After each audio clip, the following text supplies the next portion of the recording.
Hello everyone, welcome back. So आज हम 10 minute show में सर्कल्स पर डिस्कस करेंगे। तो सबसे पहले हमारी general equation for any curve conic section में किस फॉर्म की होती है? A x square plus B x y plus C y square plus D x plus E y plus constant term is equal to zero type की होती है। Circle के लिए इस इक्वेशन में क्या कंडीशन हमें दी जाती है कि एक्स स्क्वायर का कोएफिशिएंट और वाई स्क्वायर का कोएफिशिएंट ये दोनों क्या होने चाहिए? इक्वल होने चाहिए और नॉन जीरो होने चाहिए। अगर दोनों जीरो ही हो गए तो हमारी क्वाड्रेटिक इक्वेशन बनेगी। सर्कल की इक्वेशन में क्या होता है? एक्स स्क्वायर और वाई स्क्वायर दोनों इन्वॉल्व होते हैं, राइट। एंड दूसरी कंडीशन क्या है?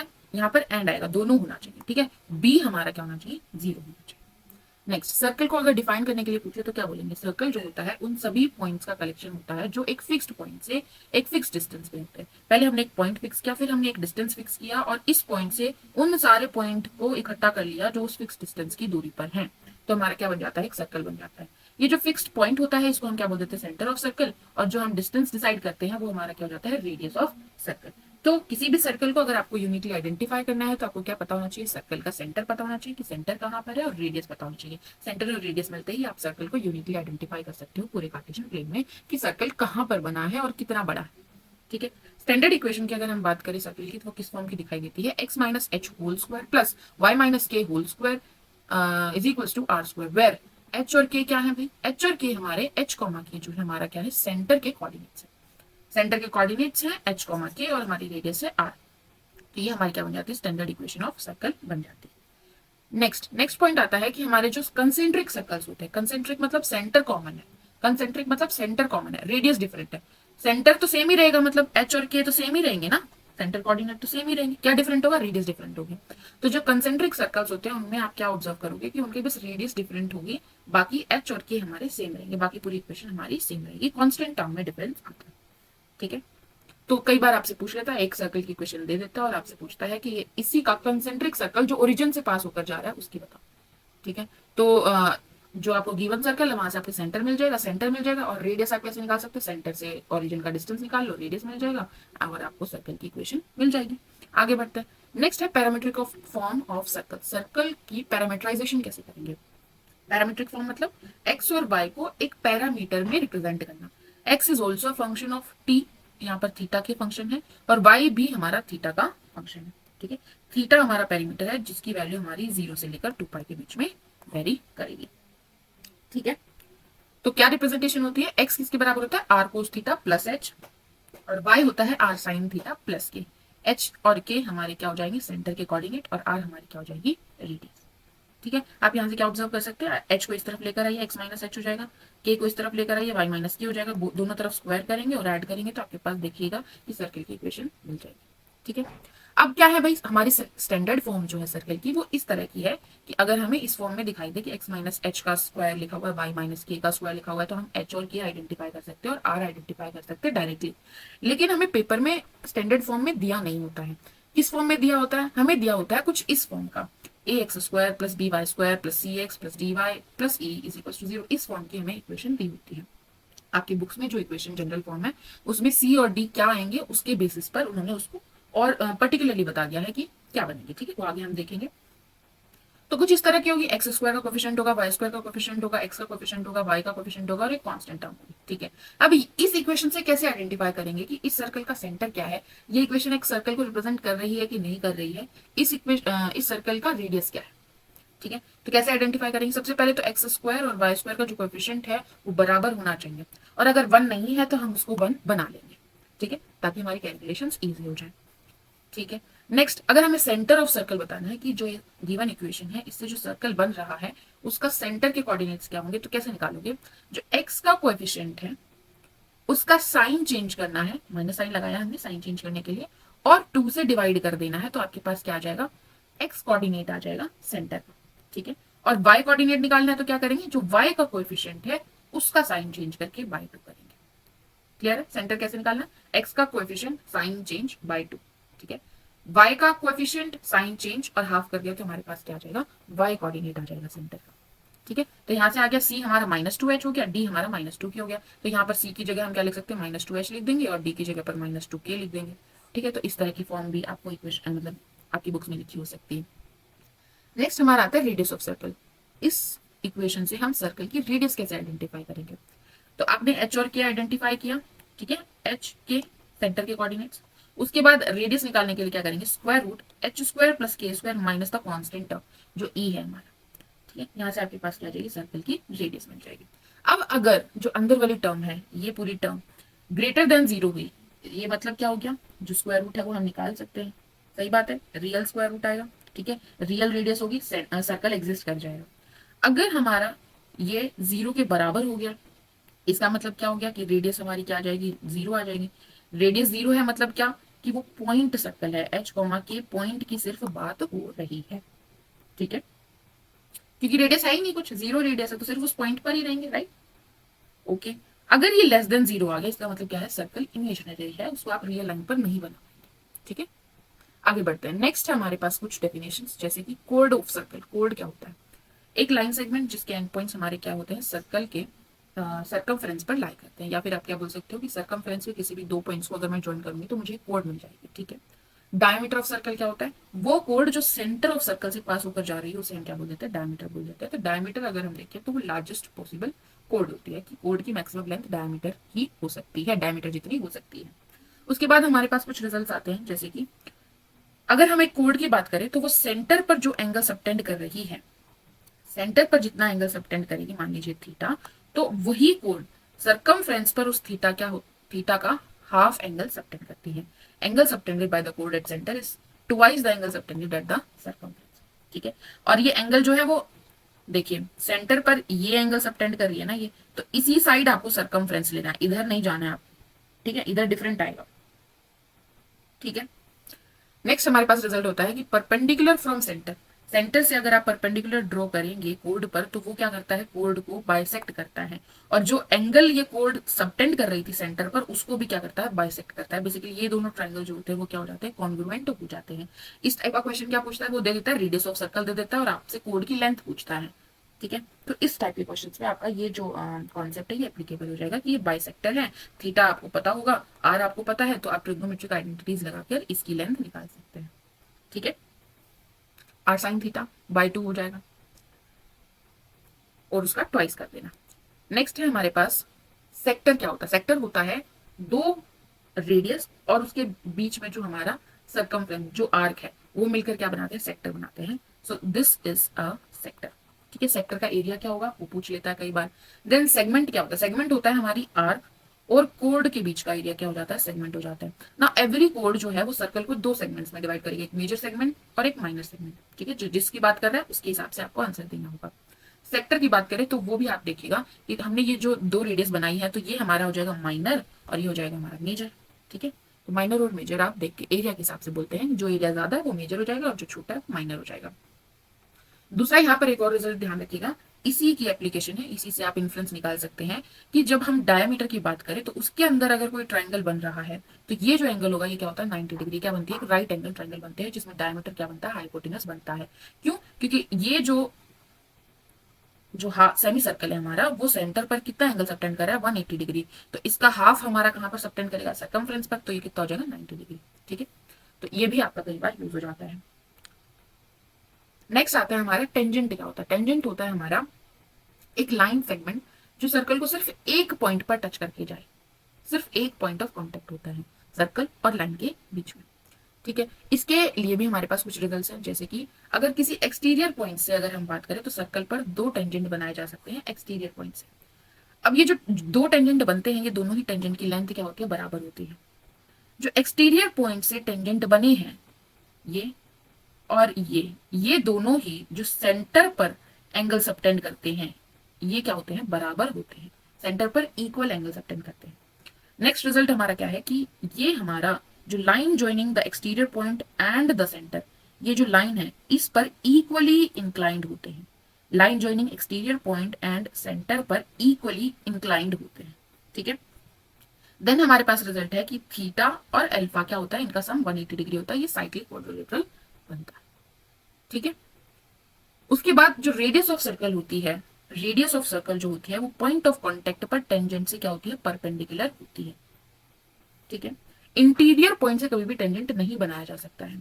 और आप कैसे डिसाइड करेंगे कि कोई पॉइंट इंटीरियर में लाई कर रहा है या एक्सटीरियर में लाई कर रहा है, आगे बात करेंगे। ठीक है, और बाउंड्री पर अगर कोई पॉइंट है तो उससे टेंजेंट बनाया जा सकता है। कितने टेंजेंट बनाए जा सकते हैं, कितने टेंजेंट होंगे जो उस पॉइंट से पास होकर जाएंगे, सिर्फ एक ही टेंजेंट बनाया जा सकता है। ठीक है, आगे बढ़ते हैं। नेक्स्ट है कुछ एरिया रिलेटेड टू सर्कल्स है, जैसे कि सर्कमफ्रेंस की बात कर लेते हैं। सबसे पहले सर्कमफ्रेंस ऑफ सर्कल क्या होती है, 2 pi R is the radius of the circle, या फिर आप पाई डी लिख सकते हो, D is the diameter of the circle. Diameter क्या होता है, ट्वाइस ऑफ रेडियस होता है। ओके, नेक्स्ट आता है आर्क लेंथ। आर्क लेंथ होता है हमारा theta by 360 degree into 2 pi R. Basically arc length क्या होता है, बेसिकली सर्कमफ्रेंस का कुछ पार्ट को हम आर्क बोलते हैं, राइट। तो 2 पाई आर का कोई हिस्सा होता है और वो हिस्सा हम किस हिसाब से डिसाइड करते हैं, इस थीटा से। जो ये आर्क सेंटर पर एंगल सबटेंड कर रही है उसी का उतना ही प्रोपोर्शन हमारा क्या हो जाता है, सर्कमफ्रेंस का हो जाता है आर्क लेंथ। ठीक है, नेक्स्ट हमारा आता है area of circle. Area of circle होता है pi R square. Area of sector क्या हो जाता है, theta by 360 into pi R square. ना टोटल एरिया का थीटा बाय 360 टाइम्स क्या हो जाएगा, हमारा एरिया ऑफ सेक्टर हो जाएगा। और थीटा क्या है, जो एंगल सबटेंड किया जा रहा है सेंटर पर। नेक्स्ट है area of segment. Area of segment निकालने के लिए हमें क्या करना पड़ेगा, एरिया ऑफ सेक्टर में से हमें ट्राइंगल का एरिया जो है वो क्या करना होता है, माइनस करना होता है। कई बार आपको एंगल देता है, थीटा देता है, तो आपसे उस हिसाब से काम करना होगा। कई बार आपको थीटा नहीं देता है, डायरेक्टली आपको कुछ कंडीशंस दे देता है, तो आप एरिया ऑफ ट्राइंगल निकाल सकते हैं, वहां से भी निकाल सकते हैं। 1/2 बेस इंटू हाइट करके भी निकालना पड़ सकता है। ठीक है, उस हिसाब से आप देखिएगा। नेक्स्ट हमारे पास आता है कि डिग्री से रेडियन में कैसे जाएंगे, कहीं जगह यूज हो सकता है। तो डिग्री इंटू पाई बाय 180 करेंगे तो रेडियन में चले जाएंगे, और रेडियन इंटू 180 बाय पाई करेंगे तो डिग्री में चले जाएंगे। ठीक है, कन्वर्जन फॉर्मूला। नेक्स्ट आता है हमारे पास डायमेट्रिक फॉर्म ऑफ सर्कल। इसका क्या यूज होता है, कई बार आपको दे देता है कि हमारे पास एक सर्कल है, ये हमारा डायमीटर है और इसके एंड पॉइंट्स हमें दे देता है। ठीक है, तो अगर ये एंड पॉइंट्स दिया है तो यहाँ से आप सर्कल की इक्वेशन कैसे फाइंड आउट करेंगे। एक तो तरीका है कि भाई आप इन दोनों पॉइंट्स के बीच का मिड पॉइंट निकालें। ठीक है, सेक्शन फॉर्मूला यूज करके, तो आपके पास सेंटर के कोऑर्डिनेट्स आ जाएंगे। एंड देन आप रेडियस निकाल दें, कंप्लीट डिस्टेंस फॉर्मूला लगा के हाफ कर दीजिए, रेडियस मिल जाएगी। तो आप वो वहां से दोनों चीज निकाल के आप सर्कल की इक्वेशन बनाए। दूसरा तरीका क्या है कि आप डायरेक्टली क्या करेंगे, x minus X one X minus X two plus Y minus Y one into Y minus Y two equal to 0 कर दीजिए, आपके पास सर्कल की इक्वेशन आ जाएगी। ठीक है, नेक्स्ट, हाँ जी, यहाँ पर आ गया हमारे पास कि आप कैसे डिसाइड करेंगे कि कोई पॉइंट सर्कल के अंदर है, सर्कल के बाहर है, या सर्कल की बाउंड्री पे है। तो क्या करेंगे, जो भी इक्वेशन आपको दी गई है उसके जो सबसे पहले तो सारी टर्म्स जो है वो आप एक तरफ शिफ्ट कर लीजिएगा। ठीक है, और something S1 equals to 0 type हो जाएगा। ठीक है, सारी टर्म्स हमने एक तरफ शिफ्ट कर ली। अब इस S1 में आप उस पॉइंट के कोऑर्डिनेट इंसर्ट कर दीजिए, x की जगह पर x कोऑर्डिनेट और y की जगह पर y कोऑर्डिनेट। अब अगर ये S1 लेस देन 0 आया, इसका मतलब जो है वो पॉइंट आपके सर्कल के अंदर है। ठीक है, इंटीरियर पॉइंट है। अगर S1 0 के बराबर आया, इसका मतलब क्या होगा कि पॉइंट सर्कल पर लाया करता है, ऑन द सर्कल हमारा पॉइंट है। अगर S1 की वैल्यू पॉइंट इंसर्ट करने के बाद क्या आ रही, ग्रेटर देन 0 आ रही है, तो इसका मतलब क्या है कि पॉइंट सर्कल के बाहर लाई कर रहा है। ठीक है, और यहां से आप क्या बता सकते हैं कि उससे कितने टेंजेंट सर्कल पर बनाए जा सकते कि नहीं बनाए जा सकते। ठीक है, आगे बढ़ते हैं। ये देखो, ये आ गई हमारे पास स्टैंडर्ड जनरल फॉर्म। क्या होती है, X square plus Y square minus 2hx minus 2ky plus c is equal to 0। यहां से h और k डायरेक्टली आपके क्या आ जाएंगे, सेंटर के कोऑर्डिनेट्स आ जाएंगे। ठीक है, ओके। यहाँ पर अब हम डिस्कस करेंगे कि कई बार आपसे पूछता है कि ये सर्कल की इक्वेशन है, आपको बताना है कि सर्कल जो है ये एक्स एक्सिस को कहाँ कट कर रहा है, वाई एक्सिस को कहाँ कट कर रहा है, कट कर भी रहा है या नहीं कर रहा है, ये आपको चेक करना है। तो आप कैसे चेक करेंगे, अब हमें पूछ लेता है कि भाई सर्कल जो है वो एक्स एक्सिस को कहाँ पर टच कर रहा है, कितनी लेंथ टच कर रहा है। ठीक है, कितनी लेंथ पर कट कर रहा है बेसिकली ना। सपोज हमारा सर्कल ऐसे जा रहा है, तो लेंथ ऑफ एक्स इंटरसेप्ट क्या हो जाएगी, यहाँ से लेकर यहाँ तक एक्स इंटरसेप्ट हो रही है, ये हमारी लेंथ आ जाएगी। ठीक है, तो लेंथ ऑफ एक्स इंटरसेप्ट क्या बोला है, twice of under root H square minus C आएगा। एच स्क्वायर सेंटर के जो कोऑर्डिनेट्स आए उनका स्क्वायर एक्स कोऑर्डिनेट का, माइनस सी यानी कांस्टेंट। ठीक है, अब अगर एच स्क्वायर सी के बराबर हो गया, एच स्क्वायर सी के बराबर हो गया, मतलब लेंथ ऑफ एक्स इंटरसेप्ट क्या हो गई, 0 हो गई। 0 हो गई, इसका मतलब क्या है कि सर्कल ऐसे नहीं टच कर रहा है सर्कल को, बिकॉज ये लेंथ तो 0 आ रहा है ना एक्स इंटरसेप्ट का। इसका मतलब ये है कि जो सर्कल है वो बस एक्स एक्सिस को टच करके चला जा रहा है, मतलब एक्स एक्सिस उसके टेंजेंशियल है, सीकेंट नहीं बन रहा है। ठीक है, लेंथ ऑफ वाई इंटरसेप्ट कैसे निकालेंगे, ट्वाइस ऑफ अंडर रूट के स्क्वायर माइनस सी। और अगर के स्क्वायर सी के बराबर है, इसका मतलब क्या है कि वाई एक्सिस सर्कल पर क्या बन रही होगी, टेंजेंट बन रही होगी। समझ आया कि एक्स इंटरसेप्ट और वाई इंटरसेप्ट की लेंथ मतलब क्या बताना चाह रहा है कि सपोज सर्कल हमारा इस तरह से एक्स एक्सिस को टच कर रहा है, तो लेंथ ऑफ एक्स इंटरसेप्ट क्या है, जहां जहां टच कर रहा है, 2 पॉइंट्स पर टच किया, तो उन 2 पॉइंट्स के बीच का डिस्टेंस हमारा क्या होगा, लेंथ ऑफ एक्स इंटरसेप्ट होगा। अब क्या बोल रहा है, अगर एच स्क्वायर माइनस सी लेस देन 0 है, यहाँ पर क्या आ गया नेगेटिव टर्म, तो इमेजिनरी आएगी वैल्यू, ठीक है। तो उस केस में क्या होगा कि सर्कल हमारा एक्स एक्सिस को या एक्स एक्सिस को कट ही नहीं कर रहा होगा, अगर ये भी लेस देन 0 आ जाए और ये भी लेस देन 0 आ जाए, ठीक है। अगर सिर्फ ये लेस देन 0 आया, इसका मतलब एक्स एक्सिस को कट नहीं कर रहा, ना टच कर रही है, मतलब सपोज हमारा सर्कल कुछ इस टाइप का है, तो उस केस में हमारे पास एच स्क्वायर माइनस सी लेस देन 0 आएगा एंड के स्क्वायर माइनस सी भी लेस देन 0 आएगा। क्लियर है, समझ आया क्या बताना चाह रहे हैं यहाँ से। नेक्स्ट आती है हमारे पास कंडीशन ऑफ टेंजेंसी, कि कोई भी लाइन, आपको लाइन की इक्वेशन दी है y is equal to M x plus C type की, और आपके पास सर्कल की इक्वेशन है x माइनस एच का whole square plus y minus K whole square equal to R square, और आपसे बोल रहा है कि बताओ कि ये लाइन जो है वो सर्कल पर टेंजेंट है या नहीं है, ठीक है। तो कैसे बताएंगे, क्या कंडीशन चेक कर सकते हैं कि ये जो c है, ये c अगर k minus M H plus minus R times under root one plus M square के बराबर है, तो हमारा ये टेंजेंट बन जाएगी, ये लाइन टेंजेंट बन जाएगी सर्कल पर, और अगर नहीं है तो ये टेंजेंट नहीं बन पाएगी, ठीक है। टेंजेंट और सर्कल में सिर्फ एक ही पॉइंट ऑफ कांटेक्ट कॉमन होता है, ठीक है। अगर आप उन दोनों इक्वेशंस को सॉल्व करो, यहाँ से यहाँ पर वैल्यू रख के आप इसको सॉल्व करेंगे, तो सिर्फ एक पॉइंट ऑफ कांटेक्ट अगर आ रहा है तो टेंजेंट बन जाएगा, ठीक है। अगर एक पॉइंट आ रहा है, तो अगर दो पॉइंट आ रहा है तो टेंजेंट बनेगा ना, सीकेंट बन जाएगा, ठीक है। नेक्स्ट है हमारे पास कंडीशन ऑफ ऑर्थोगोनैलिटी, कि दो सर्कल वो ऑर्थोगोनली एक दूसरे को कट कर रहे हैं कि नहीं, परपेंडिकुलरली एक दूसरे को कट कर रहे हैं कि नहीं, ये कैसे पता चलेगा। इसकी कंडीशन हमारे पास है 2h1 h2, यहाँ पर क्या है कि h1 और k1 हमारे पहले सर्कल के सेंटर है, और h2 और कॉमा k2 हमारा दूसरे सर्कल के सेंटर के कोऑर्डिनेट्स है।